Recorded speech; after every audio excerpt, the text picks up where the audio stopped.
Wooden pallets are a ubiquitous part of our world, an essential component of the global supply chains that we rely on to get stuff from one place to another. They are also very common in and around houses, gardens, and growing spaces for a lot of different purposes, and are the basic building block and material source for a wide range of different DIY projects. I live in a rural part of Ireland at the end of a long distribution network, and there seems to be very little interest in returning these pallets to where they can be reused in their original purpose, and good quality pallets are often left behind. So I've been acquiring pallets for many years now, and I use them in and around the gardens, and I've lost track of how many that I've brought into the space. But even though they've been very useful, I never really figured out what was going to happen to them after they ceased to be useful, and now I regret using so many pallets for a particular purpose.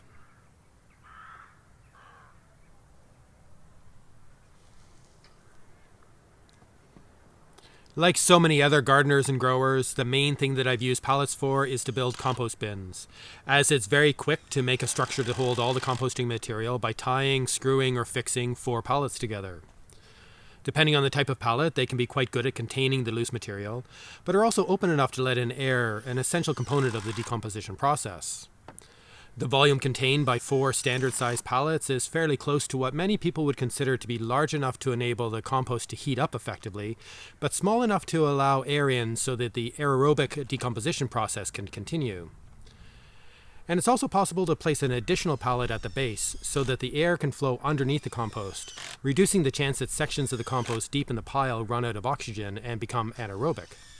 And with a few more pallets fastened together in an appropriate way, a series of compost bays can be made, and it's quite common to see 2 or 3 bays like this in a row. I've used pallets to construct many different versions of composting systems in the past, but a few years ago I stopped using them to construct the main outside enclosure, and have recently decided to stop using any pallets in my composting systems at all.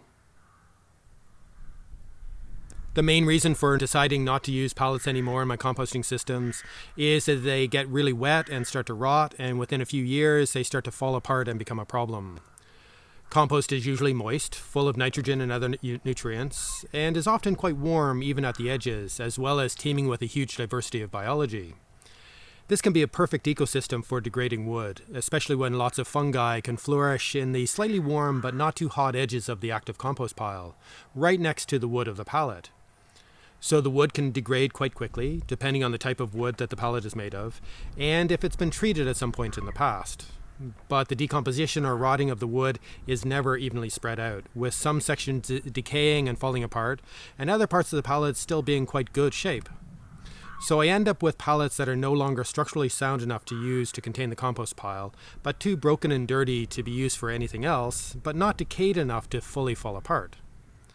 A pallet may last for a few years in a compost system, and then I would simply replace it with a new pallet. But the issue that I've struggled with is what to do with the heavy, wet, and half-rotten remains of the older pallet.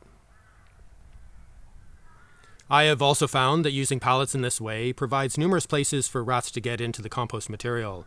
But because of the way that most pallets are built, it can be very difficult to get them out again. I found this is especially the case when I have several compost bins in a row, with a gap within each pallet providing a perfect place for rats to be able to conceal an entrance to their burrow, a place to hide and easily move from one pile to the next. This is also the case when I put a pallet on the ground to allow airflow under the compost material, as this gives rats lots of access but makes them very difficult to deal with. My current method for killing rats is to asphyxiate them in their nest or burrows by burning my flame-weeding torch into one of the burrow entrances. I've found that the smoke and problematic gases can be really effective at killing all of the rats in the nest, but only if I'm able to block up all the other entrances, except for the one that the torch goes in, and there can be quite a few holes in an established rat warren. But when pallets are used to contain a compost pile, I often seem to miss a spot that the rats can escape from. And the exit is often located in a spot that is very difficult to seal up, even if I know it's there. So I have found that pallets are often incompatible with the preferred method that I use for dealing with one of the main problems with compost piles in general.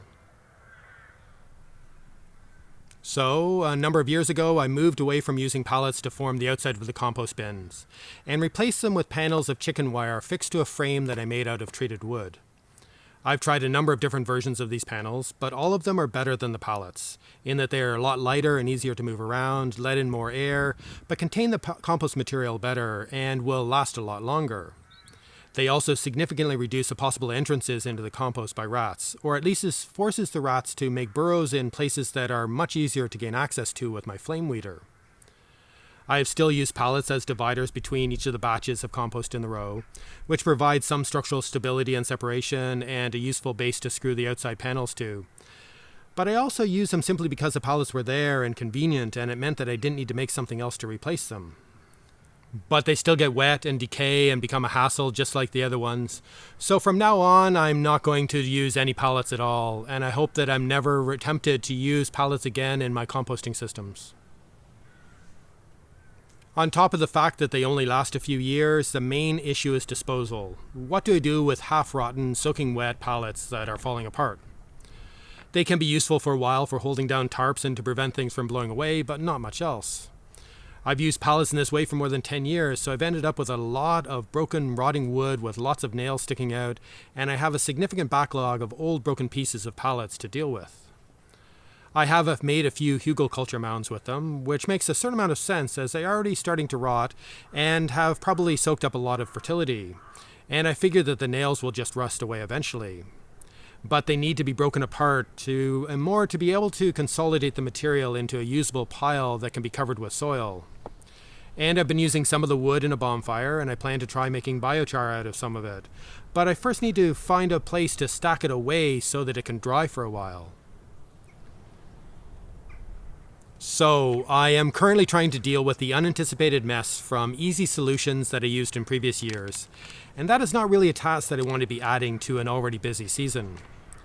I'm also not the only person in the shared space where the gardens are located who has enthusiastically acquired pallets for different purposes in the past, and there are a lot of other pallets around that people don't know what to do with now that they've rotten. I still use pallets, of course, including using them to keep things dry or off the ground in my shed, and I find it slightly strange that I will be using some good quality pallets to construct a covered spot to dry the old broken pallets enough so that I'm able to burn them. I've also started to dismantle pallets while they're still in good shape, to break them down to usable pieces of wood, and I've started to use this wood to build useful things in the gardens.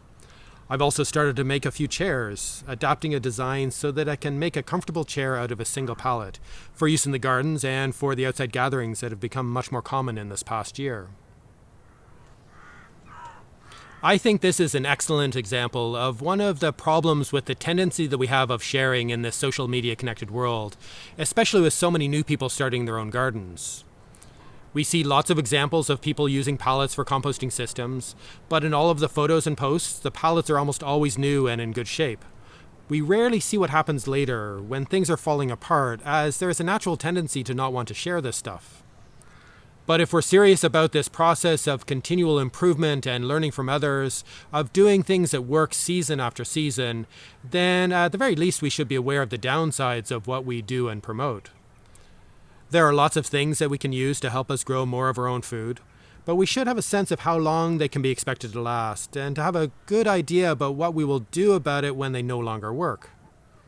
Personally, I would no longer recommend people use pallets anywhere near their composting systems, and I would suggest being cautious about bringing them into your growing spaces in general. But tying together 4 pallets is the easiest way to start a compost pile, and sometimes we need to accept the easiest way when we're getting started, because there are more than enough things to do and sort out. It's also useful to start with something very simple, cheap, and easy at first, rather than spending the time to build a purpose-built structure, as we don't necessarily know what will work well in our context, and sometimes it's better to experiment first before we start investing in new materials and spending a lot of time building something. But I wish I'd thought a lot more about the full life cycle of these cheap and abundant materials from the start, and figured out a way to wean myself off of them years ago, so then I wouldn't have so much of a mess to deal with now.